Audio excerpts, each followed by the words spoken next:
안녕하세요. 이성우 시인입니다. 저는 이번 4월 말에 실천문학사에서 나는 노란 꽃들을 모릅니다라는 시집을 발간하게 됐습니다. 그거는 이제 제가 먼저 이번 시집 시인의 말에 적은 글이 있는데요. 그걸 좀 읽어보도록 하겠습니다. 한 가족을 철저히 무너뜨린 냉전 이데올로기의 광풍이 아직 남아있지만 쓰러졌던 이들을 하나씩 일으켜 세우며 괜찮다고, 그것은 우리의 잘못이 아니었다고 위로하였다. 이 시집은 어느덧 팔순 노인이 된 부모님께 드리는 사랑의 고백이자 미워하고 또 두려워했던 내 지나간 시간과 다시 만나 화해했던 기록이다. 그 재회와 화해의 순간에 때로 눈물 흘리고 때로 가슴을 치기도 하였지만 격렬한 봄비가 지난 후 4월 하늘은 해맑기만 하다.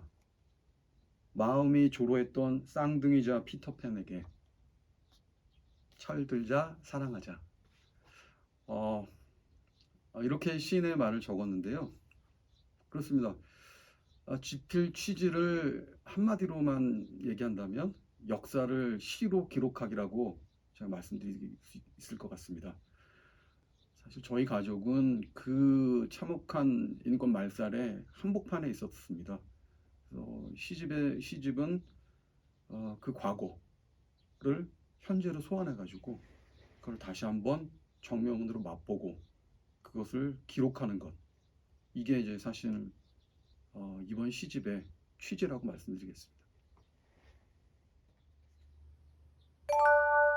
네, 시집의 전체적인 구성을 말씀드리면은 시간과 사건을 두 가지 축으로 말씀드릴 수 있을 것 같습니다. 시간의 축에서 말씀드린다면 시집이 1부부터 2부, 3부, 4부로 구성되어 있는데 1부는 좀 가까운 과거의 일입니다. 그리고 2부와 3부는 먼 과거의 일이죠. 사실은 저희 아버지와 어머니가 감옥살이 그리고 옥바라지를 하는 것을 축으로 하는 이야기들이 2부, 3부고요. 4부는 좀 더 최근에 얘기가 되겠습니다. 그러니까 뭐 최근 한 10년 정도의 얘기라고 할 수 있는데요.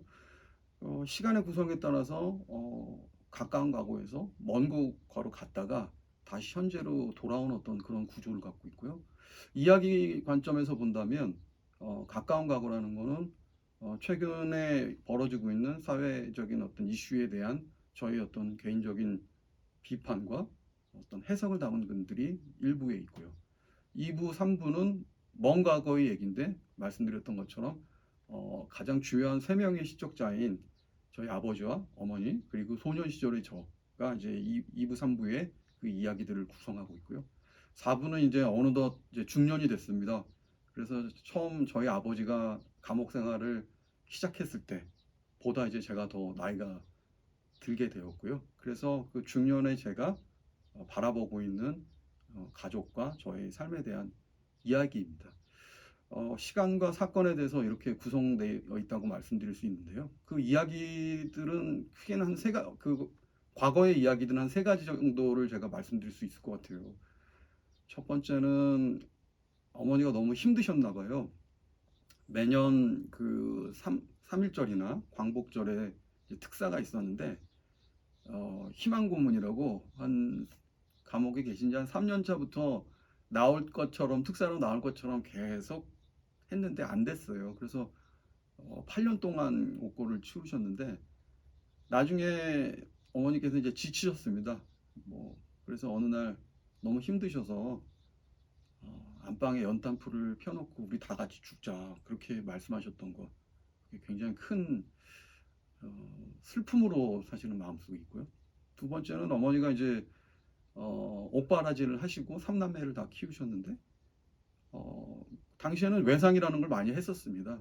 그래서 월급날이었는데 외상감을 다 갚고 나니까 돈이 하나도 없어서 허탈하셨던 거. 거기에 대한 어떤 불안의 어떤 기억들.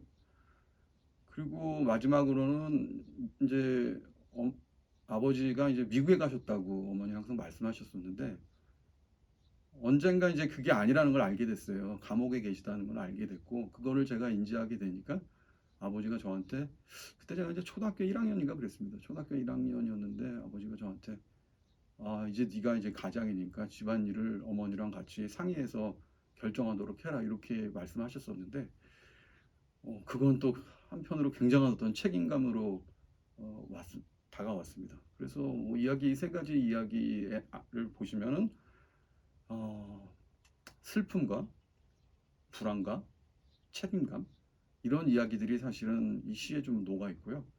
시집의 구성을 아까 시간과 사건상으로 좀 말씀을 드렸었는데 사실은 그것들을 시줄 날줄처럼 엮어가지고 퍼즐을 만들어서 하나의 큰 이야기로 이제 만들었고요. 사실은 어떻게 보면 시간과 사건을 아우르는 소설적 구성이라고도 말씀드릴 수 있을 것 같아요. 그래서 이제 이 이야기들은 결국 과거의 일들과 만나서 조우하고 화해하는 커다란 한 가족의 이야기 이렇게 말씀드릴 수 있을 것 같습니다. 예, 사실은 뭐 한마디로 말씀드린다고 한다면 리얼리즘을 지향한다고 제가 말씀드릴 수 있겠는데요. 사실 리얼리즘이라는 것의 정의에 대해서는 굉장히 많은 논의가 있어 왔습니다. 비판적 리얼리즘과 사회적 리얼리즘, 그 앞서서 이제 환상적 리얼리즘이라고 불리는 그런 흐름 움직임들이 있었는데요. 이 모든 흐름들을 그래도 하나로의 공통점을 찾는다고 한다면 그것이 뭐 어떤 형태가 되었든 간에 그것이 이제 뭐 자본과 노동의 관계라든지 아니면 민족과 반민족의 관계라든지 주류와 비주류의 관계라든지 어떤 그 잣대를 놓고 본다 하더라도 사회적인 어떤 약자의 시각에서 사회와 역사를 바라본다는 그런 공통점이 있습니다. 사실 저 역시도 거기에 이제 동감하는 편이고요. 그리고 이제 구중서 선생님은 그런 말씀들을 하십니다. 대단히 어떤 그 인간의 보편적인 정서에 기대어서 세상 굉장히 그 세세한 일상의 구체성을 재현해야 된다라고 이제 말씀하시는데요. 저는 그 말씀이 사실은 리얼리즘의 그 정의와도 맞다고 생각을 합니다. 그리고 또 그것이 제가 지향하는 세계이기도 하고요. 예.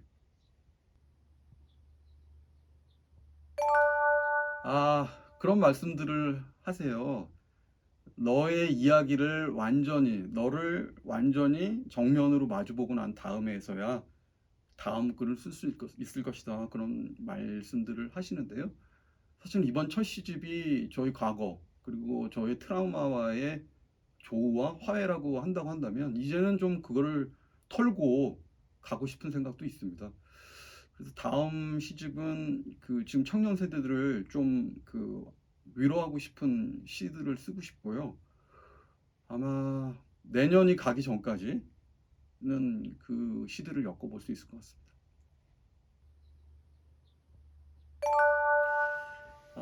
토지문화관에서의 두 달의 시간을 돌아다 보면 화무시미를 홍이라고 말씀드릴 수 있을 것 같습니다.